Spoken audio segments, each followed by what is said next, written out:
Guys, as I said last video, I'm going to take turns on making videos about books and making videos about politics slash economy, economics. Now, in this video, I'm going to talk about political stuff slash economical stuff. So, today's topic is how COVID-19 affected South Korea in general. Now, as many other countries, it affected us very negatively, and it proliferated in our country in a very short amount of time. There were three main events that happened. One in Daegu, the first one, and the second one in just the entire country, and third, we are going through that right now, and also known as the biggest one, happening all over the country, especially in the capital. Now, the first one wasn't as bad as the one that we were experiencing right now. Sure, it was one of the biggest events that happened in Korea when it comes to COVID-19 spreading. Lots of people got infected through a certain type of religious meeting in a building, which they were not supposed to do.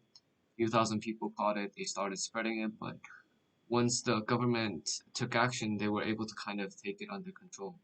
Now, the second one was not as severe as the first one, though people were getting infected like around 400 to 500 every day. It wasn't as bad as the first one, so it was quickly shut down.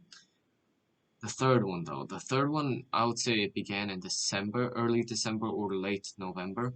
Now, it's still going up until now, and it peaked in the end of December, which in one day we got 1,245 COVID-19 patients in a day, I'm pretty sure.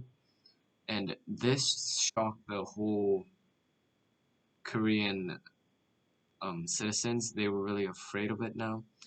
Though people were like still illegally operating their businesses without the government knowing.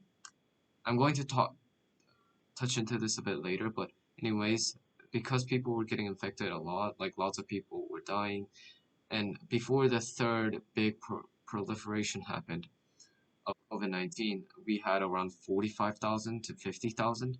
But right now we have around like 75,000. So that should just tell you how insane this third proliferation was. Now, how it affected the economy. Lots of young people couldn't be, they weren't hired for the job because, well, COVID-19, businesses are heavily restricted, so they don't want to hire as many employees.